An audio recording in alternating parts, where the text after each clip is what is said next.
Hello, everybody, and welcome. I am Dr. Pups, and welcome back to more Beacon Pines. So, we have unfortunately went through a bad ending, making us return back here, and now, this time, Rolo's gonna be back here for the first time, back at the treehouse, which is where we're headed now. So then, let's move. Treehouse, wait, mushroom. I can't grab that. Uh-oh. For the last time, there's nothing to worry about. Of course, we're not worried. The clipboard. The good start.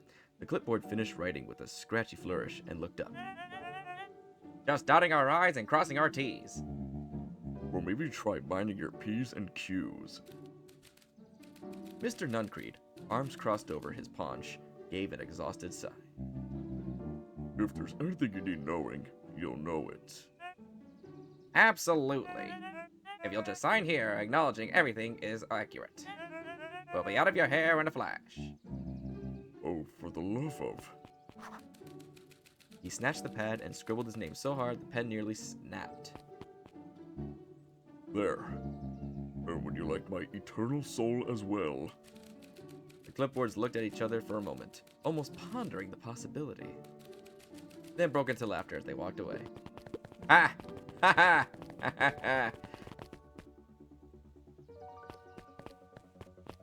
Hello, Mr. Nuncreed. Anything suspicious you're doing? Hi, Mr. Nuncreed. Luca, let me give you some advice. The next time someone you don't know asks to hear your thoughts, give him a good hard bop right in the kisser. Oh, Grant tells me to just keep away from the clipboards. That's good, that's good. Your Grand's a smart lady, Luca. Speaking of which, you'd better run along home now. Too dark out to be wandering on your own. Dad, you can't tell me what to do. Alright, on we go. Itchy.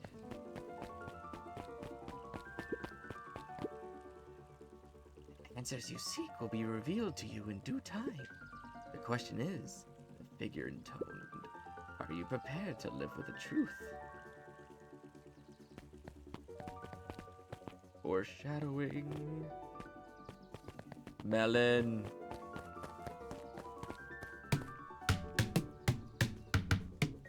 Yo, Beck, you gotta try this. You just walk up to Melon and smack it.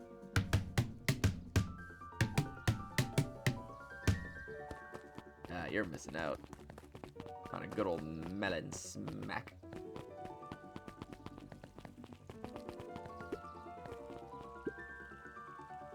Another day, another dollar. See you tomorrow, Z. Have you noticed how all the Perennial Harvest folks order the same drink? Do you have cappuccino with extra foam? Why? I don't know. Just thought it's a little odd. Pretty weird for sure. Well, the customer is always right. Except when they're not. See you bright and early tomorrow. I can't wait.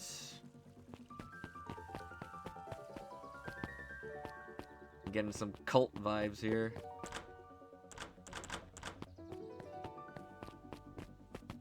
Definitely a cult.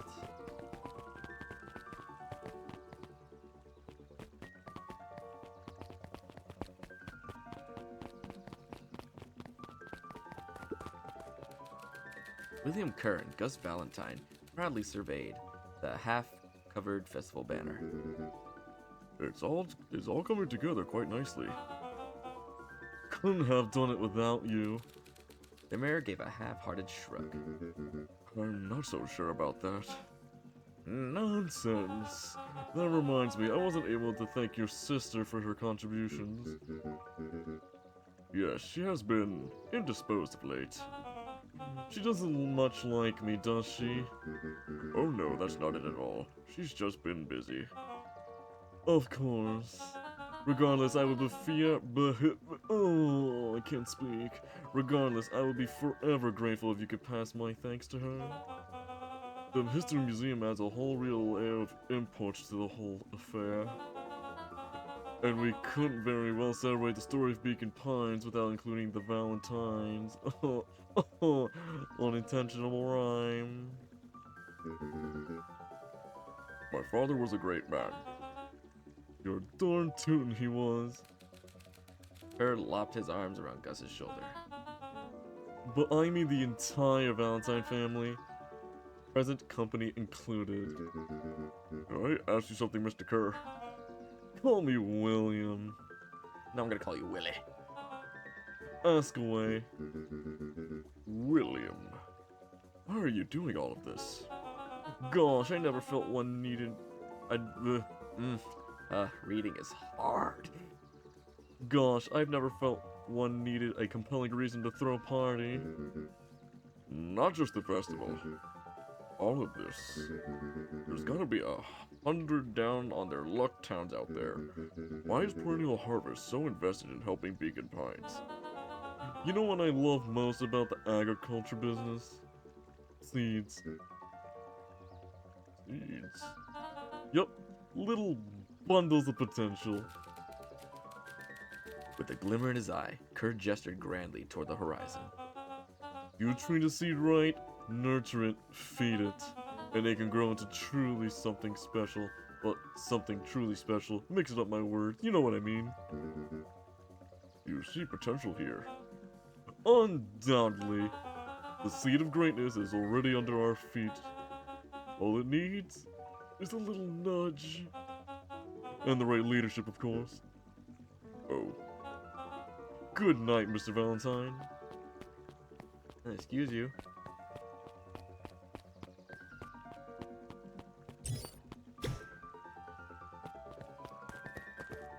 Hi, hey mister, hey, what are you talking about?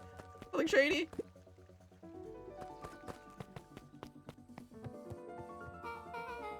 Oh, this is nice. Yeah, the treehouse is just a little further on from here. So what's your buddy Rolo like? Rolo, he's... Rolo. Not particularly helpful. Sorry, I've just never thought about it. Lots of energy. He's funny, even when he's trying not to be. Things have been tough for his family since the Foul Harvest. It's about damn time you tell me what this Foul Harvest thingy is. It's kind of a long story. Hit me with the highlights. Okay. There used to be a fertilizer company here called Valentine's. They were kind of a big deal. Ooh, big deal fertilizer. It was a big deal to us. Their stuff really worked. Farmers loved it. So Valentine's grew and grew. Beacon Pines pretty much grew around it. Most everyone in town either worked for Sharper Valentine or used his fertilizer. Things were good. I'm sensing a big but. Around 6 years ago, Sharper Valentine suddenly died, and something changed. Changed how? Could have been a bad batch. Maybe it was in the water or air or soil. Nobody knows. But all the crops died, and everyone blamed the Valentines. The Foul Harvest. Yeah. Valentine's fertilizer went out of business. Half the town lost their jobs. Sheesh. The next year, the crops came back, but something was different. You plant a crop, do everything right, and it's sort of a crapshoot what happens. And no one knows why? Nope. I take it Rolo's farm got the short end of the stick. Yep. For some reason, their farm was hit harder than others. It sucks. Things have gotten better since Perennial Harvest came to town. The Beacon Pines Reborn Initiative? Yep. First thing they did was give the town a deep scrub. They even put us up in hotels, one town over for a week, while they decontaminate the groundwater. We'd better get going. Hey, fish. Wait, did I even get new words? I forgot. I did not.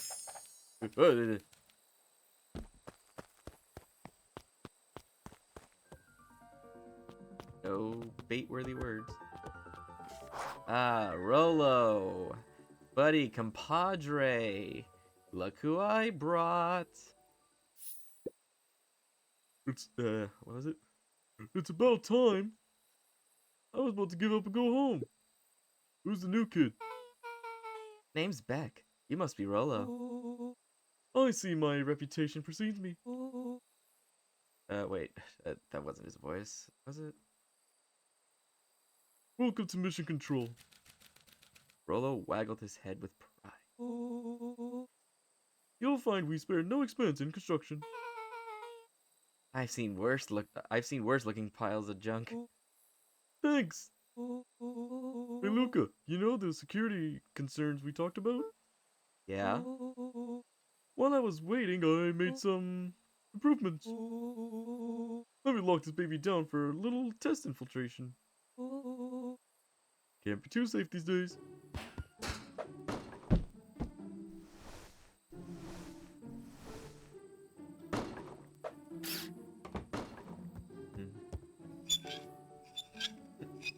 Roll up that window.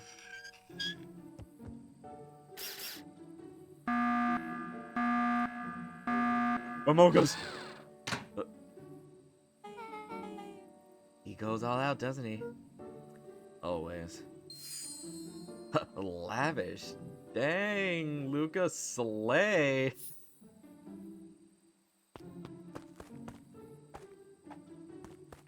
Alright, so do I... Oh.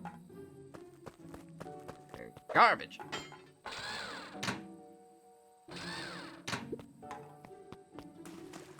Yo!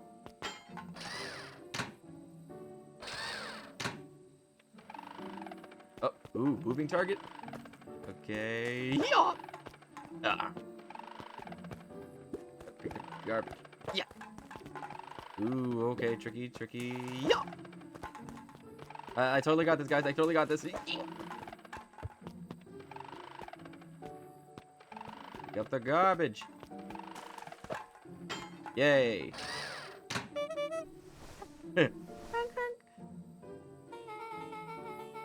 Where do you guys get all this junk in the first place? There's a guy in town named Jeff who trades us junk for snacks. Junk food for junk. Nice. And up we go.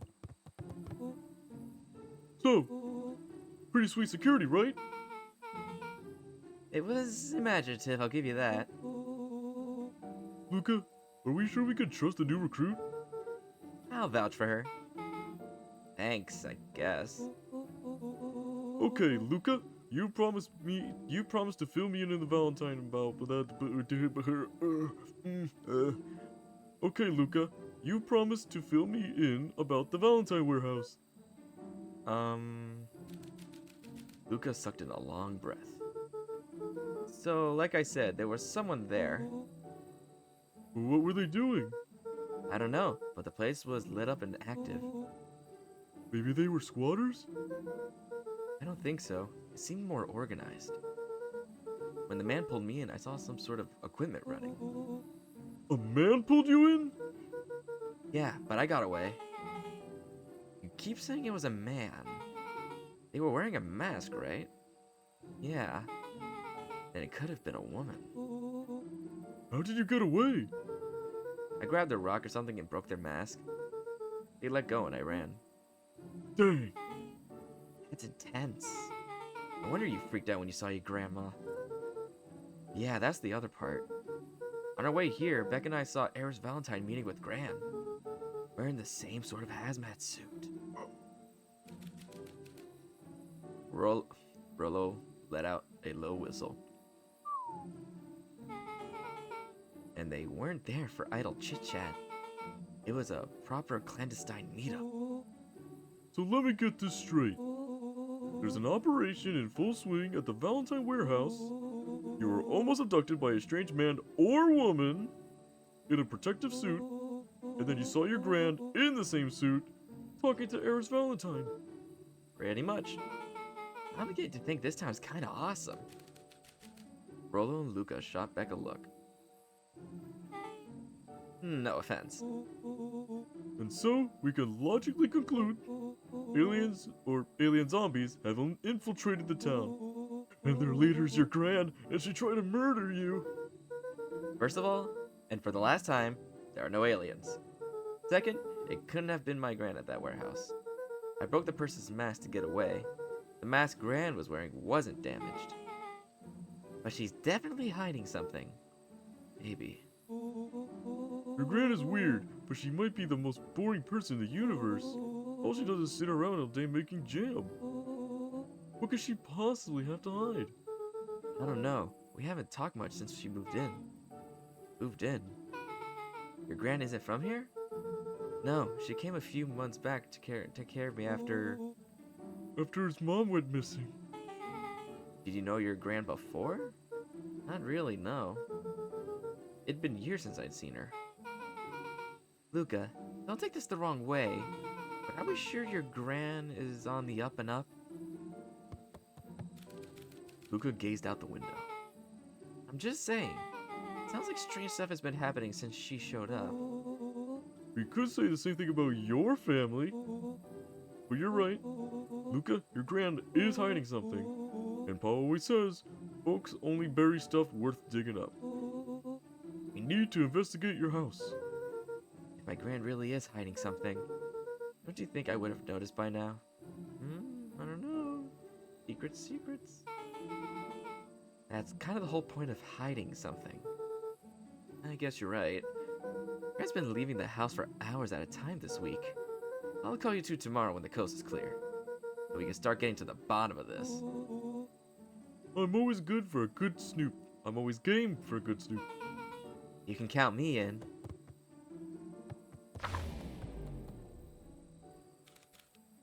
Chapter 6. Secret Lair.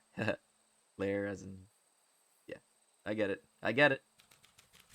Summer forged ahead, but the nights only seemed to grow colder. Luca walked home slowly under the pale starlight, cautious to avoid any more surprises lurking in the shadows.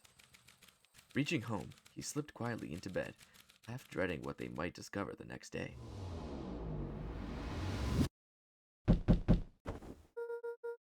What time is it?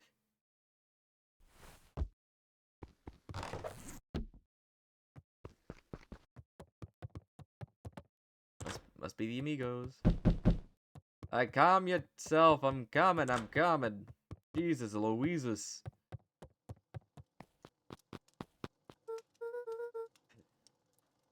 Rolo, what on earth is that? That ridiculous thing on your head. Hey, that's a neat hat. Oh, this? It helps me think. You're gonna need a lot more of those. Joke all you want. We'll see who's laughing when I crack this case wide open. The coast is clear? Yep, whatever she's been up to this week has been keeping her busy most of the day. Very well. The game is afoot. Luca and Beck rolled their eyes as Rolo strutted across the room. If I were Gran, where would I hide my deepest, darkest secrets? Perhaps where you might least expect it. Rolo flung open the cabinet with confidence. Aha! He coughed as a veil of dust hit his face. I think it's safe to assume anything that dusty isn't worth looking for. Or maybe that's what she wants you to think. Then again, any good detective knows not to trust their first hunch. I don't know. Sometimes the first hunch could be correct.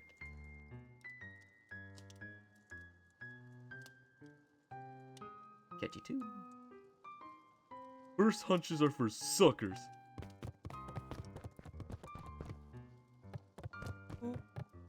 Eureka! He's lit a fire in order to burn the evidence! He's kept that fire going every day, Rolo. Threat, it may already be too late. Just think of the amount of documents lost to ash! Okay, I'm gonna stop you right there. Can we just think for a moment? Luca, is there anywhere Gran doesn't want you to go? Yeah, the closet upstairs. So maybe it stands to reason that we should check there first? No dice, it's locked. Well, well, well. Look who stands to reason now. I have no idea where the key is. If it really is important, then she probably keeps it with her. Anywhere else? She has her berry bushes. Who has ever thought, I'm going to take this important thing and huck it in a bush? True. Anything else? Maybe something out of the ordinary? Well, she is always worried I'll break her fancy dishware in the kitchen. But it doesn't matter anyway, I can't reach the latch. A look of realization crept onto Luca's face. All three kids snapped to glance at each other and sprinted in toward the kitchen.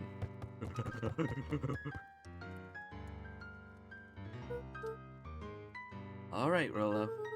This is your time to shine. Ah, yes. You've called upon my expert detective skills. And now I shall proceed with... Before he could finish, Luca scrambled up Rolo's back. Hey! Is it my idea of detective work? Every squad needs a good lockpick. And every good lockpick needs a sturdy head to sit on. This is beneath my standing. Stop complaining and hold still. Got it. Oh, or was that me? Got it! The three crowded around the hutch to peer in. With the glass doors open, a perfect porcelain display gleamed in front of them. Their eyes searched for anything amiss, but the only distinct figure was its impeccability. Well, that was anticlimactic. Yeah. I don't really know what we were expecting.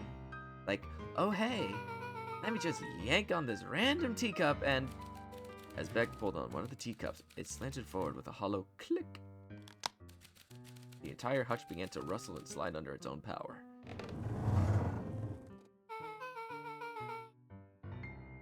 Thank you, Beck. Seems like your grand has been doing some remodeling. Dude, only two types of people have secret layers. Evil masterminds and superheroes. So which one do we think she is? We're about to find out.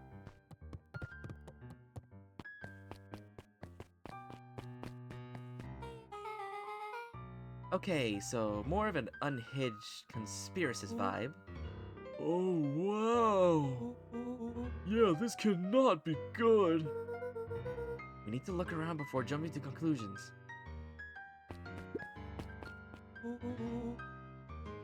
What do we have here?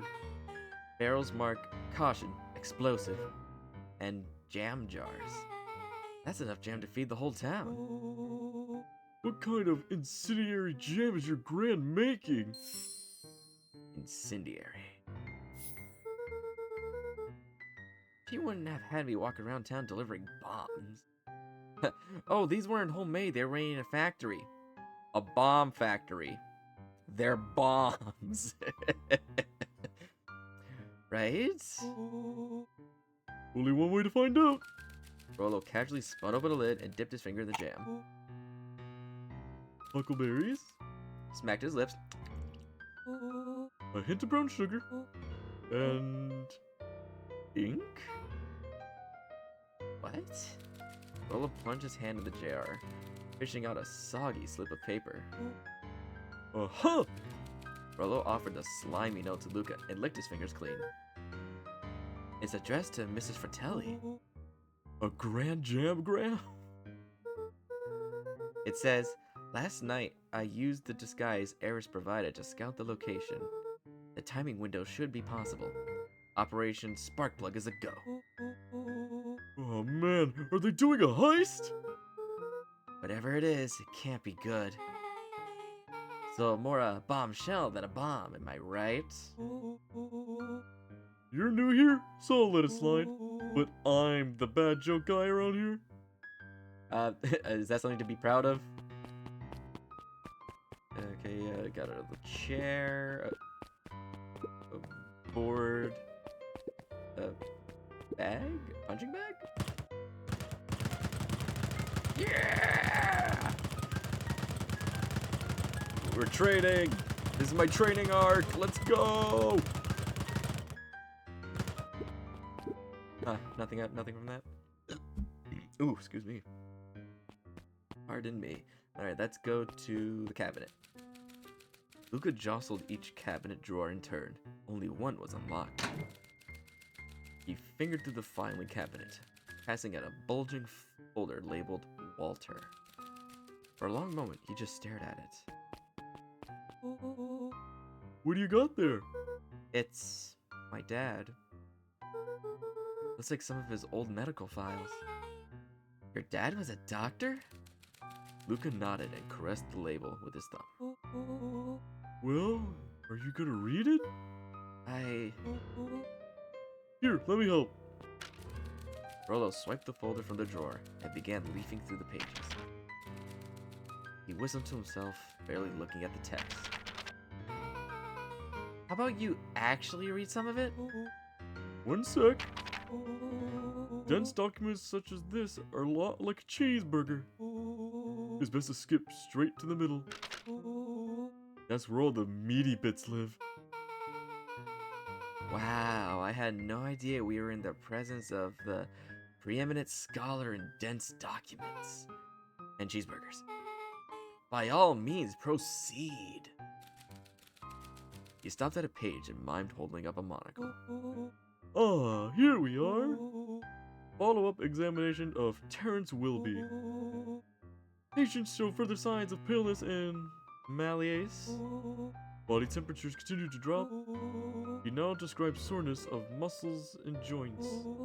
This is similar to the symptoms exhibited by Mrs. Wilby just a few days past. Still waiting on lab results from Joseph. Rollo looked up with heightened surprise. See? Creepy. Yeah, that's kind of disturbing. Who's Joseph? Joestar? That's Mr. Nuncreed's name. Wait. Rollo's finger traced across the page. There's more scribbled in the margins. Sorry, I'm feeling a little sore. Could it be contagious? Mr. Wilby claims the tap water at his home has been contaminated. Perhaps environmental? Lab results only raise more questions. It's like he came back to this report later and made those notes. So it might be related to something else. Rollo scanned through several more pages. Here, the writing looks shaky. I just couldn't help her.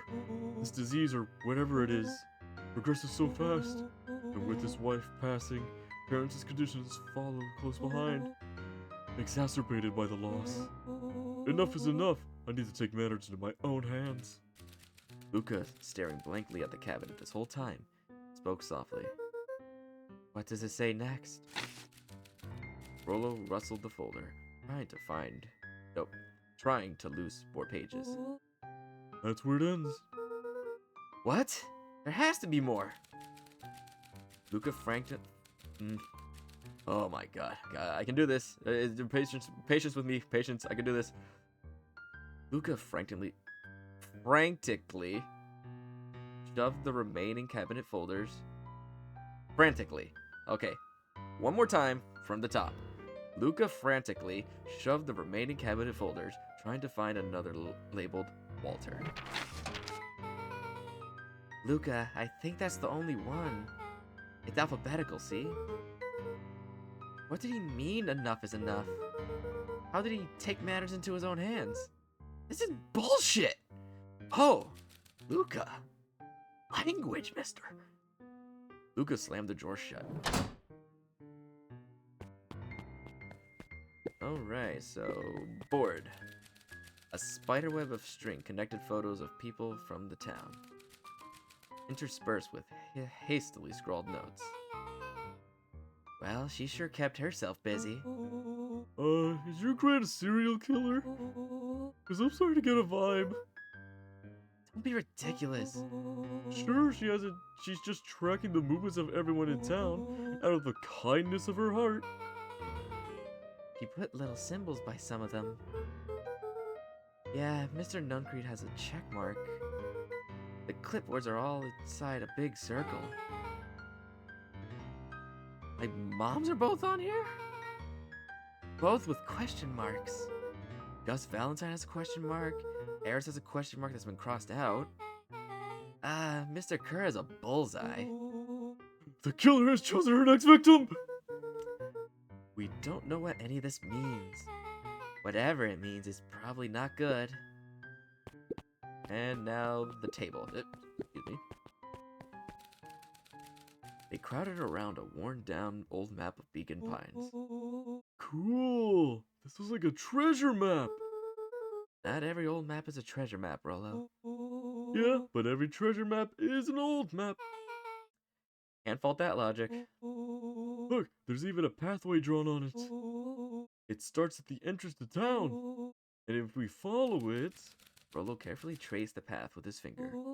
it leads right to He jabbed down at the end point. Town Square? That's the fountain in the middle of town. What a weird place to hide treasure. Rolo, that doesn't look like treasure to me. The end of the path on that map has the same symbol as those explosives there. So it's not hiding treasure. A real bummer. Rolo, what's the thing you've been excited about for the past month? The festival! Gulp. Did you just say gulp? This feels like a gulp kind of situation. Everyone will be gathered near the center of town. She's gonna blow up the festival! Not if we stop her.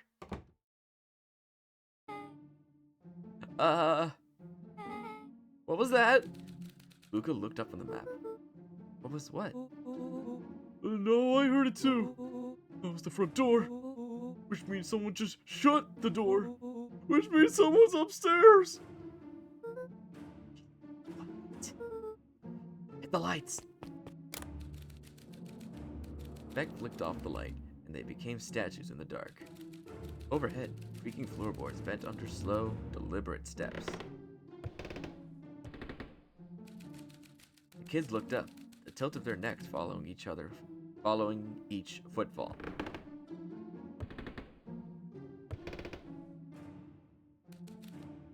And it suddenly stopped. Without realizing they'd been holding their breath, all three exhaled shakily and glanced at each other. A muffled male voice broke the silence. Hello? The final few footsteps reached the entrance above them, and the voice now echoed down the stairs. Anyone down there? The three kids shuffled to the corners without a peep. As he began to descend the stairs, the man's voice punctuated with every new step. Yoo-hoo! I'm not here to hurt anyone. I'm just here to help. Just at the bottom step, the man paused, squinting to search the room for signs of life. I guess it's nothing. Rolo shifted suddenly. Luca gave him an intense, chastising look and whispered through clenched teeth, "Rolo, don't!" It was too late. Rolo was already inching toward the stairway. Screeched as he charged toward the shadowy figure. Flaming chicken coop! With all his weight, Rolo tackled the man to the ground. Rolo? Mysterious creepy man? Anyone there? From the dark corner, they saw something move. Well, I didn't know if I had it in me, but there was only one way to find out. Holy crap, Rolo, that was awesome! Wait, did you just kill that person? Lucas scrambled to the hunched figure on the ground, pressing his fingers to the man's neck. He sighed with relief. You sure clobbered him good, Rolo. He's knocked out cold. As Beck flicked back on the light, Luca and Rolo both gasped in stereo. Mr. Tolliver! Chapter 7. The Interrogation of Hiram Tolliver. Still unconscious, Mr. Tolliver slumped heavily in a shoddy old chair. His hands were bound with rope, his feet tied with some loose string. The kids huddled in a circle, discussing their plan. One thing was certain, they couldn't just let Mr. Tolliver go. They needed to know what he was doing in Luca's house. After some deliberation, it was decided. They run into the classic good cop, blank cop, good chill cop, or hard cop. Wonder which one to choose. I think we're gonna have to wait until the next video to figure that one out. Oh man, we're starting to connect a lot of dots here. The mystery continuing to unfold upon us. What more lies ahead? We'll find out next time. So, thank you guys for coming. If you know what to do, if you like the video, please leave a like, leave a comment, and subscribe so that we can continue this adventure together and uncover this mystery. Okay? Alright, I'll catch you all in the next one. Bye!